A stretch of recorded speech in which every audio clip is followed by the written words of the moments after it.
ધોરણ 8ના વિદ્યાર્થીઓ, આજે આપણે 5મા પાઠની ચર્ચા કરીશું. પાઠનું નામ છે ભારતના ક્રાંતિવીરો. દરેક વિદ્યાર્થીને ચોથા પાઠના સવાલ જવાબ લખેલા જોઈ લીધા છે.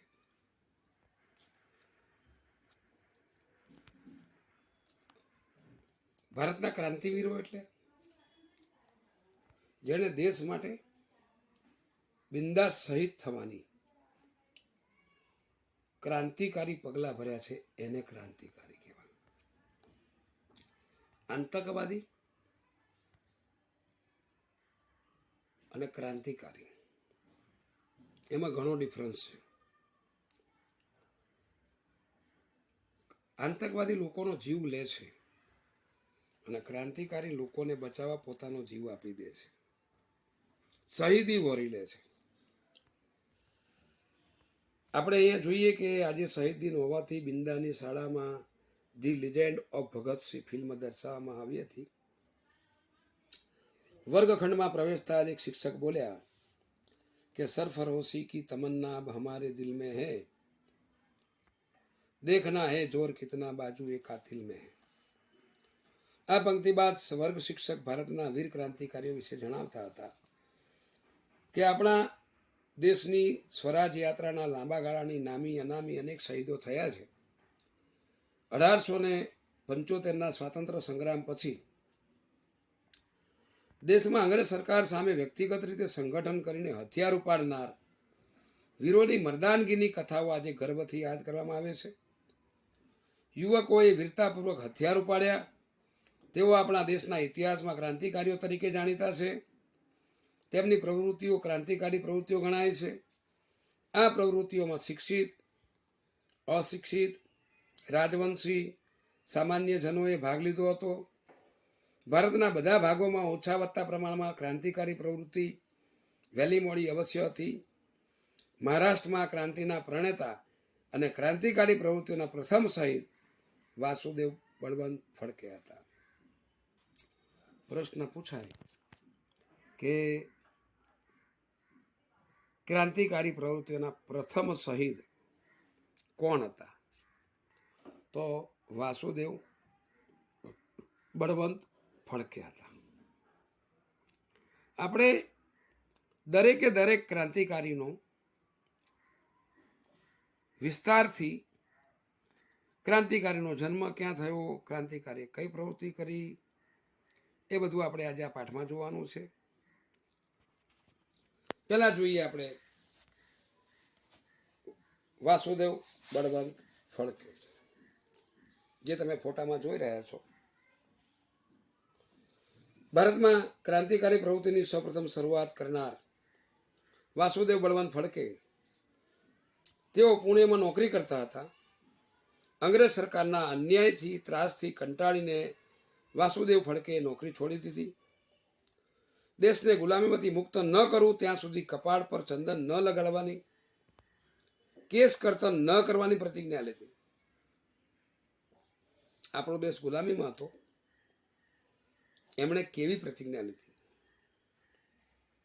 કે જ્યાં સુધી દેશને ગુલામીમાંથી મુક્ત નહીં કરું ત્યાં સુધી કપાળ પર ચંદનનું તિલક નહીં લગાવું, અને કેસ કર્તન ન કરવાની પ્રતિજ્ઞા એટલે વાળ નહીં કપાવું, વાળ નહીં ઓળાવવું, નહીં કપાવવું. વાસુદેવ ફડકે અંગ્રેજ સરકાર સામે દેશવ્યાપી સશસ્ત્ર સંગઠનની ગુપ્ત યોજના કરી.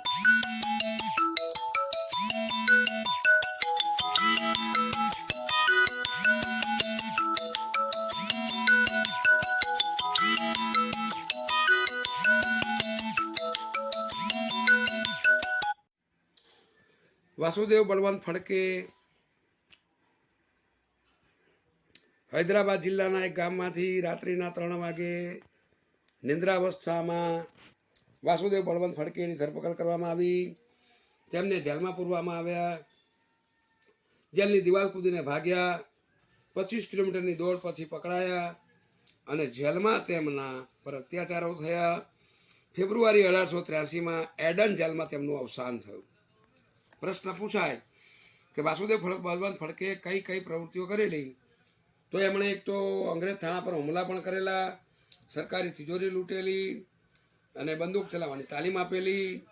સરકારને ખબર પડી કે આ બહુ મોટામાં મોટામાં ક્રાંતિકારી છે, એટલે એના માથે 4,000 રૂપિયાનું ઇનામ જાહેર કરેલું અને એમને પકડી લેવામાં આવ્યા અને અડન જેલમાં એમનું અવસાન થયું.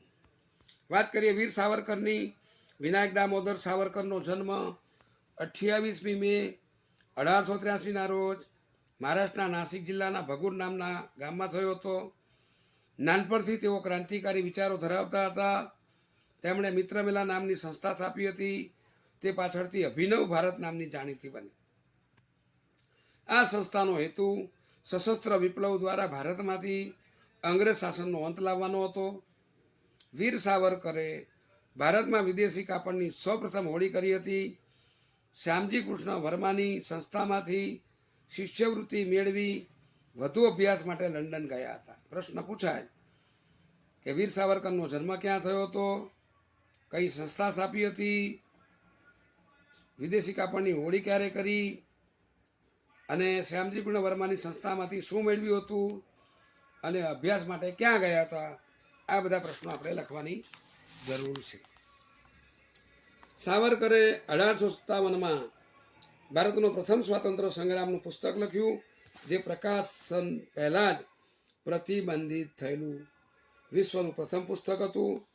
અંગ્રેજ અફસરની હત્યામાં વપરાયેલી પિસ્તોલના ગુનામાં તેમના પર અદાલતમાં કેસ ચાલ્યો. તેમને આજીવન કાળા પાણીની સજા થતાં આંદામાનમાં જેલમાં મોકલવામાં આવ્યા. તબિયત લથડતા ભારતમાં નજર કેદ રાખવામાં આવ્યા અને 26મી ફેબ્રુઆરી 1966માં વીર સાવરકરનું અવસાન થયું. પ્રશ્ન પૂછાય વીર સાવરકરનું અવસાન ક્યારે થયું, તો 26મી ફેબ્રુઆરી 1966માં. વાત કરીએ ખુદીરામ બોઝની. ખુદીરામ બોઝનો જન્મ બંગાળના મેદનીપુર જિલ્લાના મોહબની ગામમાં થયો. 3/12/1889ના રોજ થયો હતો. બાળપણમાં તેમણે માતા પિતાની છત્રછાયા ગુમાવી.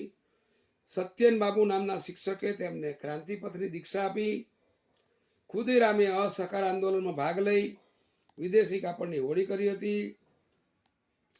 ખુદીરામ ગંગાના પાણીમાં ડૂબકી મારતા, મીઠું લઈને પસાર થતી હોડીઓને ઉથલાવી દેતા, આ રીતે મીઠાના અન્યાયી કાયદાનો ભંગ કરતા.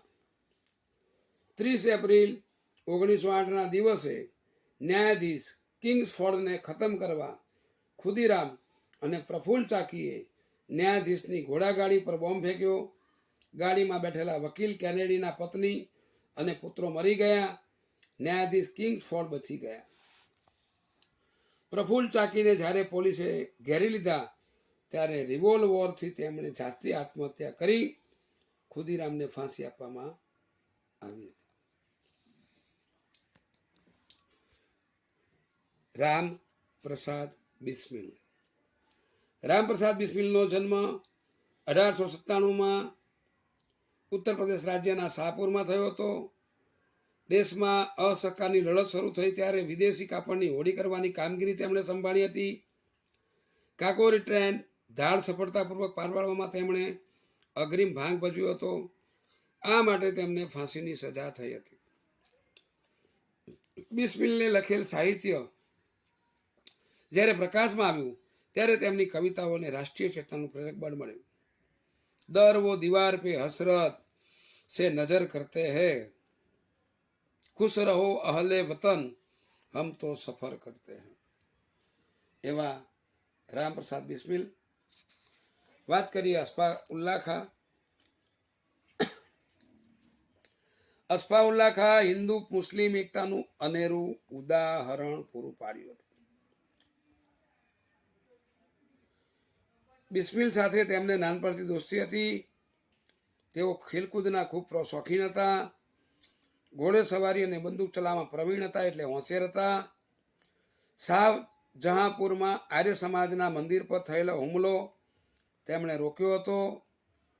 કાકોરી ટ્રેન લૂંટવાની યોજનામાં તેમણે ભાગ લીધો હતો અને તેમને જેલમાં ફાંસી આપવામાં આવી હતી. કુછ આરજી નહીં હે, કુછ આરજુ નહીં હે, આરજુ યહ રખ દે કોઈ જરાસી ખાકે વતન કફન में. કેવા કેવા ક્રાંતિકારીઓ વતનના માટે પોતાનું બલિદાન ત્યાગ શહીદ થઈ જવાની ભાવના. ચંદ્રશેખર આઝાદ. ચંદ્રશેખર આઝાદનું મૂળ નામ ચંદ્રશેખર સીતારામ તિવારી હતું.